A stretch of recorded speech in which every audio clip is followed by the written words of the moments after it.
everyone, this is Lori here with Lori Hooks. Welcome. Thanks for hanging out with me today.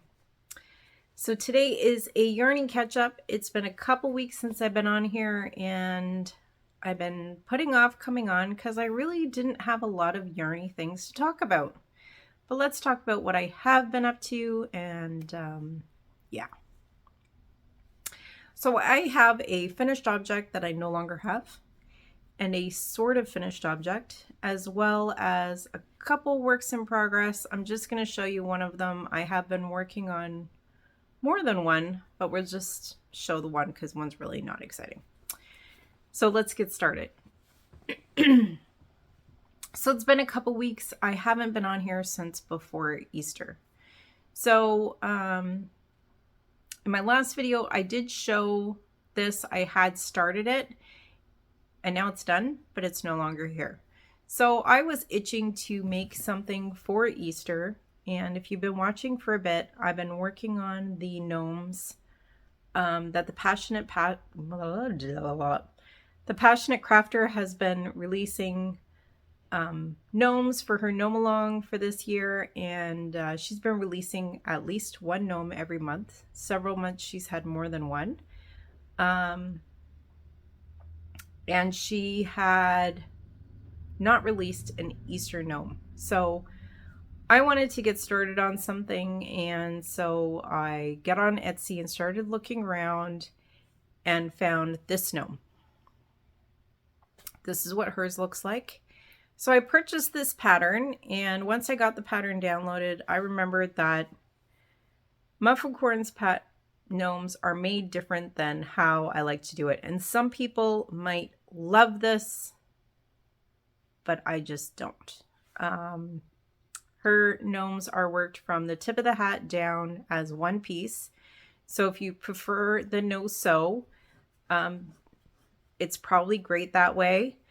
I just didn't really like it the time that I did one of hers. I ended up not finishing it. So yeah. So I decided that's okay. I really bought this pattern for the ears and for the flowers, for the embellishments. I know how to make a gnome, so I'll do my own gnome and I'll use her embellishments, and I was very happy to do that. Excuse me. So that's what I did. I used the Passionate Crafter's gnome from January, and I made the body, the arms, the nose, and the hat from hers. And then I used the pattern from Mufficorn and used it to make the ears, the flowers, and the leaves, and added a beard. And this is what I came up with. So there he is. He's all finished. I think he's really cute. And I finished him on Good Friday. Took the picture that I'm showing you here. And then on the Saturday, and I had him sitting up on my cabinet where some of my gnomes live. They get changed out for seasons. So he was up there for Friday night. And then on Saturday morning, I got up, and I always bring something to my mother-in-law's. When we see my mother-in-law on Easter, I always bring her something, whether it be potted plant, cut flowers. I always bring her something, and she has really bad respiratory issues. So her having, like, if I bring her a plant, it needs to be something that doesn't smell. She also now has physical issues, so her looking after plants isn't as easy for her to do. So I decided that instead I would gift her the gnome because I knew that she would absolutely love him. So I took him with me to my mother-in-law's on Saturday night for Easter dinner, because that's where we had dinner this year. And she loved him. And I know that as soon as I left, she put him in her cabinet, and he will live there all year round. She doesn't really care that he's an Easter gnome. She's the type that she will keep him out all year round because that's what she does. So in speaking of that, we had a really good Easter. And as I said, we went to my mother-in-law's. She lives in a really tiny house, and there were, I think, 10 of us there. So my husband has two sisters. So his two sisters, It was a nephew, the nephew's girlfriend, the 4 of us, my husband and I and my 2 kids, and my other sister-in-law, she's married, her husband was there, and of course my mother-in-law was there.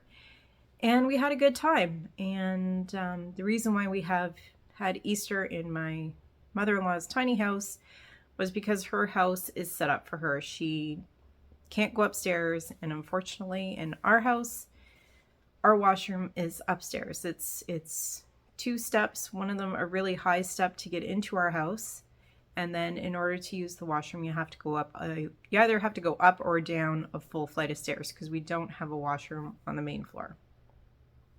And that doesn't work for my mother-in-law, so it makes more sense to have holidays at her house where she has all of her equipment.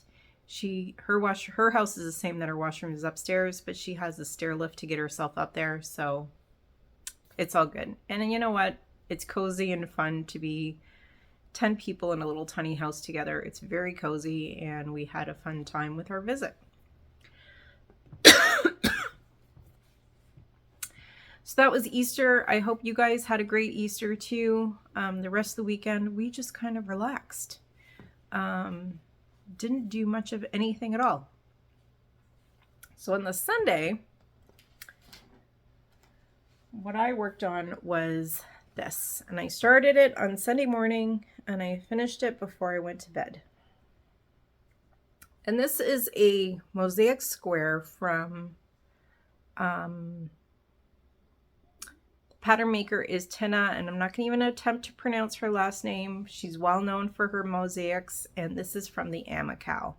And the Amma cowl has, I think, 6 different squares, which the only difference between them is the centerpiece. The outsides are the same on all of them. Excuse me. So I worked on one of the squares from that, and I finished it. This is what they look like on the back.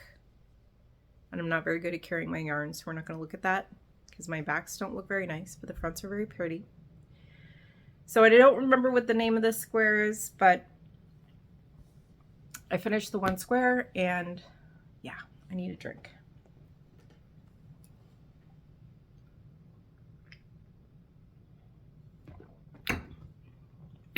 Sorry, still drinking my coffee, and hopefully that helps the frog in the throat. So for my squares, I am using Premier Everyday Anti-Pilling DK. I'm not going to talk about the colors because I put them away after I finished this square, but here's one square done. And as I said, I made this on the Sunday of the Easter weekend.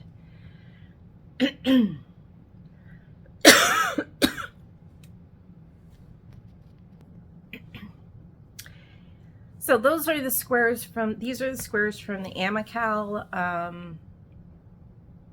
Because I have no creativity, I'm using colors very similar to what she suggests in the pattern, and I don't remember the name of this square, but I got a square done. So I'm thinking that now that I've shown you guys this square, if I get out my colors for the next square, I'm probably more likely to get on that square sooner. So I think that I will do that later on today when I put this square away. So one more square finished. That's counted as a somewhat finished object, right? I think so. So in terms of other things that I worked on, a couple weeks ago I showed you I was working on a knit cardigan. I've been working on that. It's really heavy. It's made with Lion Brand woolies, and it is so heavy.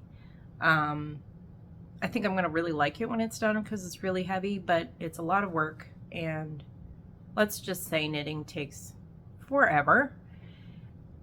I love how it's coming out. It just takes forever. So that is my knit cardigan. I also started on another crochet wearable, and I did not like how it was working up, so that's in the frog pile. Start again. I have another pattern in mind to use for that yarn, so I will get started on that in the next few days. And the other thing that I started is my one sister-in-law has a birthday in February, and I made a little doll for her, and my other sister-in-law, her birthday's in May. So I was looking for something to make with for her, and so my daughter and I were perusing around and we found this little girl. So her name is Polly the Bee, and I'm not going to even attempt to pronounce the pattern designer. I will put it in down here. And this is a YouTube video. It's of course free. In the video she gives you the counts for each round and what you need to do. There is no written pattern to buy. You have to watch the video. Which how, you know, the video is great. If there's any confusion, you know, you can watch and see what she does. And I don't mind. It's not something that it's not a mindless thing because, well, it's not a mindless project in the first place, but it's not mindless to work on things when you can't, like I can't watch TV and watch a video really at the same time. And I don't really even watch the video. I put the video on silent because she has music in it and there's no talking. So I just put the video on silent, and when I get to the instructions for the round, I do the round and leave the round playing and pause it until I get to the, because she does the first few stitches, excuse me, and then she skips to the next round. So I'll watch the bit that she does of that round, see what the instruction is, pause it, and then wait for the next, you know, finish my round and then watch her portion for the next round. So I don't mind doing it that way. And I think her patterns are super cute. This is the third thing that I've made of hers. I made a reindeer and I made an Anne of Green Gables doll previously. So I don't mind doing it this way, and I think that her patterns come out super cute. Just her name, Polly the Bee. I think her name should be Betty the Bee or something like that. So I might not call her Polly. We'll see. But let's show you what I have done so far. I only just got her started. And I had to buy more yarn for that, and I'm going to talk about that in an acquisitions video as well. But the yarn that I'm using for that is Sheepy's Katona. And so far I have one boot done. There's one boot.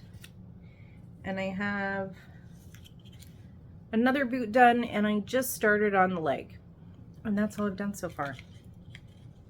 And I did these in one evening, and then that was probably, today's Tuesday. I probably worked on this late last week. Maybe it was Friday? I don't remember what day. But I just worked on these one day last week, and then I haven't worked on it since. So it's a good thing my sister-in-law's birthday is not until late May. Because yeah, I've hardly started it. And for this, I'm using Sheepy's Katona and a 2.5 millimeter hook. And I didn't mention, for me Easter Gnome, I also use Sheepy's Katona. That's usually my go-to for this type of thing. For the Gnome, I used a 2.75 millimeter. This one I used 2.5. I did go down a size of hook for this one because this, for Polly the Bee, the designer, she uses a 2.25 millimeter hook, and she gives you the sizes for safety eyes and stuff like that. So I want to get as close as I could. I think I'm using a 2.5. I'm using a 2.2 or 2.5. Oh, I'm using my 2.5. So yeah, I do have the other colors out. They're just not here right now. Okay, so that is what I've been working on for the last couple weeks. It feels like this was a really scatterbrained video. Wow. So that's the other thing.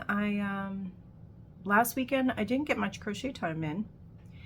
We went to see a baseball game. Not something that we usually do, but a whole bunch of our friends were gonna go. So we went to a baseball game. We saw a Blue Jays game. They won. That was good. And it was fun. I can't say that we did a lot of game watching. We did some. My husband did more watching than I did. It was, we went with 12 friends, so, you know, us girls, we were chatting. We weren't watching as much as we should have been. but when everybody else cheered, we cheered. I'll insert a picture here. This is in our seats that we were in. Our weather here last week was absolutely fantastic. So we were in the late 20s, so like around 27 degrees, which for you that are in Fahrenheit, that's like mid 80s. Crazy weather here for April. So on Saturday when we were there at the game, the Sky Dome was open. Sorry, they don't call it the Sky Dome anymore. It is now the Rogers Center. It was built as a Sky Dome. So those of us who were around when the Sky Dome was built, it's the Sky Dome. So anyways, the dome was open, and when you're sitting where we were sitting, you get a full-on view of the CN Tower. So I'll insert a picture here for you, those of you that are interested to see what it looks like. Or if you're in the Toronto area and you want to check out a Blue Jays game, that's what it looks like from the inside of the dome. It's kind of cool. And it's a sight we see all the time, so it's not that exciting, but for tourists, they love it. And yeah, we have toured the CN Tower, and it is really cool to go up there. It's been a few years now since we've been there. It's like my daughter, who's 22. When did that happen? 22. She's never been there. The last time we went to CN Tower, our son was about... Actually, our daughter was a baby. She was about 6 months old. My mom's family, her sisters, came out to visit, and we took them to the CN Tower. And what else did we do? They came in March. There was no baseball at that time of year. They would have liked a baseball game, but there's no baseball in March. So we went to the CN Tower. We went to... I don't remember where else we went. Ripley's wasn't open then. Ripley's is an aquarium that's right underneath Sky Dome. Maybe we did the tour under... Back then there was like a tour under Sky Dome where you went on this spaceship thing. We must have done that. Because I remember we spent a day in the city. My mom's sisters, my mom, myself, my son, and my dad, we went. And my daughter, she was just an infant. She had to stay home with my husband. So it was, I think, my first full day away from her. It was very unusual. But anyways, babbling. So thanks for hanging out with me today. And I will see you next time on Lori Hooks. Bye, everyone.